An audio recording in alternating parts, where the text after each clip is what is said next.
kutsudzura kumhanya nechimuti. Icho kwadi muri yaZimbabwe vava utsane ngavagare pasi vakuombera vagopira vari kudenga kuti vagodzi vari chimuti chiri kufamba nenhepfenyuro. Muri yaZimbabwe ndingada kutaura pano semamiriro andakaita nemafambiro andiri kuita. Muri yaZimbabwe muzukuru wasakuru mwana wakubereka Zimbabwe hakasimba veduwe hanedu pane pamuri kusirira papi muri kuzwengerera yaita sei muri kutenderera ndiri kuda kuti muudze muri yeZimbabwe kuti muri kuona monya repa kanyemba border post alongside monya repa gobwe kada munhu akatsvuka kuti si rikiti vu ayaya tipeiwa mwenje pio pasi panerima yemeniwo varoya vanapiro mumba 23 minutes past 10 nasi makabatira iko muri yeZimbabwe. Icho kwadi muri yeZimbabwe ndiri mukati mekufamba mukati mekutsudzura zviri kuitika matima nawose enyika ino. Rega ndibva ndagoreva sokureva kwandinoita ndiri mukati mekufamba nechimuti mukati mekutsudzura. Zimbabwe nyaya iri pano nhasi dzandinadzo dzandakabata dzandiri kufamba nadzo. Icho kwadi muri yeZimbabwe vagari venzvimbo yechitungwisa chigovanyika past 7 kusvika kuma8 tange tiri tose tiri mukati mekubata mechibo chemurandakadzi akakwanisa kuita pamwiri kusvika pa7 manzi asi yesu kutaura kwake akazobva pamwiri ari mukati mekushevedzera kuti pana vanhu akashevedzwa namai vangu ndokubva auya pano ndokubva andipa bute ndokubva andipa mavhu but achitopedza kundipa izvozvo ndokubva ndabva pamwiri asi amai ndakuabvunza vanoti chinja bude pamwana wangu handione sekuti mwana kanenge kambeva asi panasikana paakabuditsa chinhu ichi haana kuenda kuchipatara akabuditsa ndobvaenda kuchipatara ega ndokunovaudza kuti kumbangu ndanga ndiri pamwiri ndine chandabuditsa kumbangu but pandachibuditsa handisi kunyatsozinzwisa nekuti maziso angu hanyatsoona ndikachiteresa chiri kundiremera ndokubva chisiya chiriko asi vakasati vaenda kukamba ndakakwanisa kutaura nababa vemwana baba vemwana vachindodza chiti bosho wangu muri ndeyangu wangu munhu ndinogara naye pano asi chokwadi chiripo ndechekuti kugara kwese kwedaita nemwana uyu handisa kusiyadzana pamuviri handiri akandiudza ndakuchibvunza mai vacho amai makaudzwa here nemwana kuti ndine maviri amai vanoti kwete mwana haana kundiudza ndobvunza mwana anoti amai ndakavazivisa amai kana makavazivisa uchiudza mai vako kuti uri kurwara wakati chii zvikanzi ndakati ndiri kuzwa musoro amai vachibva waine munhu aizondibatsira korit vakadzi kazhinji kana vainda kuchipatara sokuziva kwandinoita ndakamboda kupinda mumabhuku ndinoda kurapa vanhu pamwe zvemweya kana waenda kuchipatara uri mukadzi kana warwara vachida kukupa treatment vane shoko rokutangara vanobvunza kuvakadzi kuti amuna kuzvitakura here uri pamuviri nokuti kune mamwe mapirisi kana imwe mishonga isingapiwe vanori chii vane pamuviri mavo vamakaudza kuti vakurapei musoro pane zvavaida kuita makakwanisa here kuti mumaudze kuti kana makurirapa ziva kuti ndiri pamuviri zvikanzi hatina makarapwa nenzira ipi zvikanzi vakasvika vaine bute ndikutora bute ravo ndikuisa mvura ndobvaisa muromo ndikuti kochikuchi ndokunditi pao ndikuti kochikuchi ndikuti pao ndikuti kochikuchi ndikuti pao ndikubva vasanganisa ndobva ndamwa right asi andozonguva kugara nguva refu pamwiri pachibva pabva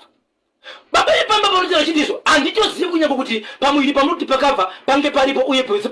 pakabva rini nokuti pandabuda kumapasi 5 dzekuseni ndichibuda nepavheranda ndaona pakaungana mabhlanketi nanhasi mukuba kepato pandikasvikapo ndobhange pakaungana mabhlanketi pachinzi ipapapa ndopane chimwana ipapa chakadaro asi seni mukuba kb mukuda kwemutemo handida kuda kupavhura nekuti mapurisa anga asati asvika danioloshi will be for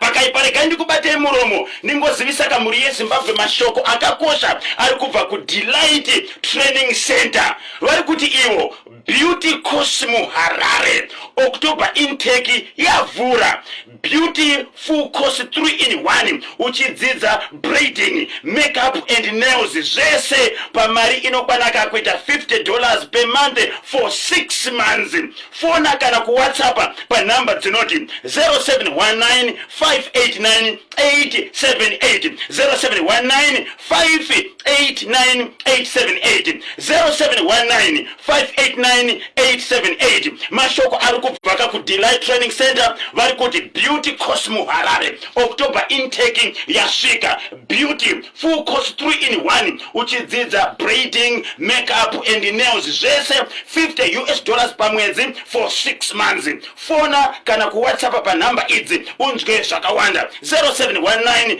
589 878 0719 589 878. 27 minutes past 10. Tsudzulai baba Isabel. Chokwadi muri Zimbabwe ndiri mukati mekufamba mukati mekupapedza dziri kuitika matima na wose nyika ino vanenge vakachibata makatendera kuchibata chikonzero chinoriponesa rinoyeresa mamukaseko vanoshevetsera kuti tima Swede vakavada chimuti vakatwa chimuti hadichisiye nokuti ndechedu charemera dzinza mamukaseko tima Swede mbari wamukaseko naiwe Mary wamukaseko wanoshidza kuti Gloria Gideon pamutende na Chigaba ndisikakangane Melissa Dini pamutende na Boss Shelton vakavada chimuti kwanza hadichisiye nokuti chimuti ndechedu charemera dzinza mamukaseko vakavada chimuti Gogo Mpofu Gogo Manyani Gogo Chiru Mai Banda vakavada chimuti kwanza hadichisiye mamukaseko Mai Veja pa East View ndinozva chimuti makabata Mai Mudiwa chimuti ndechenyu muri kufamba nacho Mai Kanavete handikangane Mai Chataira vano vati Mai Officer Mai Buru Mai Chapanga vakavada chimuti handikangane Mukoma Kebaton vakavada chimuti wamukaseko Joram Nevenyuro Mafomizi ndisikakaushidza kuti iwo Filipirori mudhara wadungu Mai Power Mai Rain baba Power baba Rain pamwechete na Mai Kendekeza Mai Chimbwanda Mai Theofelasi kakavada chimuti ndisikakavada itai nyekete chimuti ndechake wamukaseko fukisai svakave pano chimuti wakabata kwanza richisiyi Mukoma Kebaton ndechedu charemera dzinza wamukaseko ana sensi yakuripa Alisi Chimbwanda chimuti wakabata kwanza richisiyi nokuti ndechedu charemera dzinza paka epuwethi epatoli paki apo vakabada chimuti Mukoma Kebaton rega ndichitaure panonzi pajacha chakamira seko chekujacha Zimbabwe muri Zimbabwe ndiri mukati mekufamba mukati mekuri vane kureketa ndiri mukati mekuri vapukangeta wamukaseko Busailo Simodzi Bosirikirosi chimuti kwanza ndakasiwa sutu izvezvi ndakachibata ndiri kumhanya nacho kwanza ndichisiye nokuti kwanza ndinofembera ndiri muprofita zvinenge zvakapfeka nyemba ndozvandofuka ndikapfeka handizivi kuti yakapfeka zvipi right Mukoma KB zvakaitika paEpworth munzvimbo inonzi Airport kunonzi kwajaja right kusora kwaZulu kwakauya imbwa Mukoma Kebaton isiri yepamba pandinoda kutaura yakaruma kana kuti yakabata gumbo remunhu kubva mubvi kusvika mutsoka ndokusvika pamba peumwe murume anova business mukati menzvimbo ndokubva yakanda gumbo remunhu Daniel will be for wakachiwima yasvika chibveka nekudaro yakanda muri yeZimbabwe zvakavhundutsa murume wepamba apa kuti chitiko chabva kupi zvadaro Mukoma Kebaton vakavashedza mapurisa ndokuuya kutaura kune kwatiri kuita mapurisa vakatora gombo iri but gombo rakutarisika Mukoma KB rinotoratidza kuti izvo marinogumira rakatsva nemoto kuita sezvinonzi munhu akafa ange achipiswa wenyoroshe wakachiwemba pulo mani selector mati chii chakaitika ku Airport nzvimbo inonzi Chacha kwakaita imbwa yakatakura gombo ikaenda nayo pamba pemwe munhu yasvika pamba pachibva yakanda ipapo muridzi yachibvaona gombo iri rakagurwa kubva matinoti mubvi kusvika mutsoka ndo pisi iripo ndokubva yasvika ichikanda ipapo muridzi wepamba achiona gombo iri ndokubva aenda kumapurisa achibva aine motokari yavo ndokutora gombo vachiisa musaka vatora gombo kudara vachiriongorora ndokuona kuti gombo iri pacharo rinotoratidza kuti ranga richipiswa nokuti kumacheto kwaro rakatsva nemoto rinotoratidza kuti ranga riri mumoto kuita sezvinonzi dzimwe dzenguva munhu anga achipiswa imwe nzvimbo yese yakatsva kukasara gombo rinova ndo rakazonyukurwa mumoto nembwa ikava ikakanda pamba pemunhu Danielorosh imbwa iyi haisiye pamba avaizive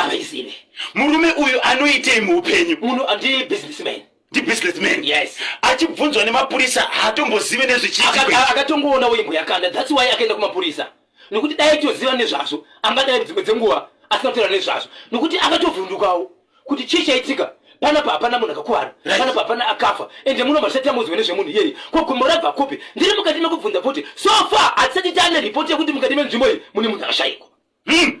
saka gombo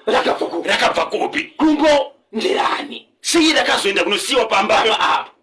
chakurudzira ndisinakwanisa kuita tiye kuti izvo rinooneka sei kuti gombo ndere chikadzi kana kuti gombo ndere chirume 0713 938 538 sei imbwa yakazoenda negumbo pamba apa. Gumbo nderani rakabva kupi? 29 minutes to 11. Lekezani katibve mfeso, lekezani katibve nkhani. Mutundi watonga pabodzika na Nambia. Pano pa National FM radio tiri kubwerera tsopanopa tiendere patsogoloka nacho chirongwa chanu rambani murapata National FM.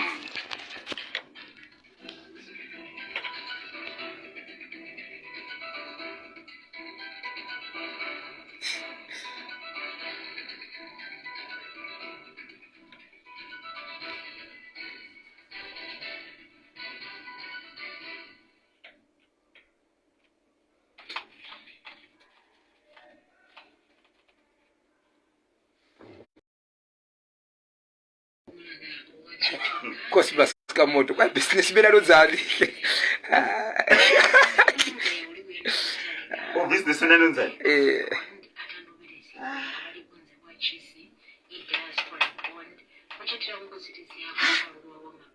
But why? Why? Business bena ni chogiri. Kaya police agoti uroza tuchakuruza.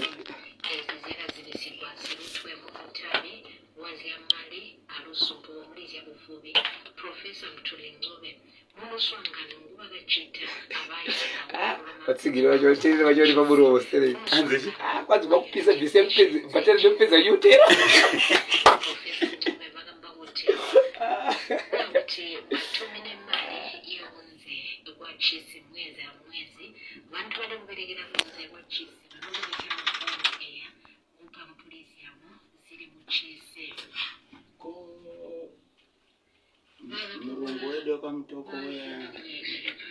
Atondifundira nhasi kuseni kwanzi ndanga ndiri kurufu kumana ndiri kuya ikoko. Machisi.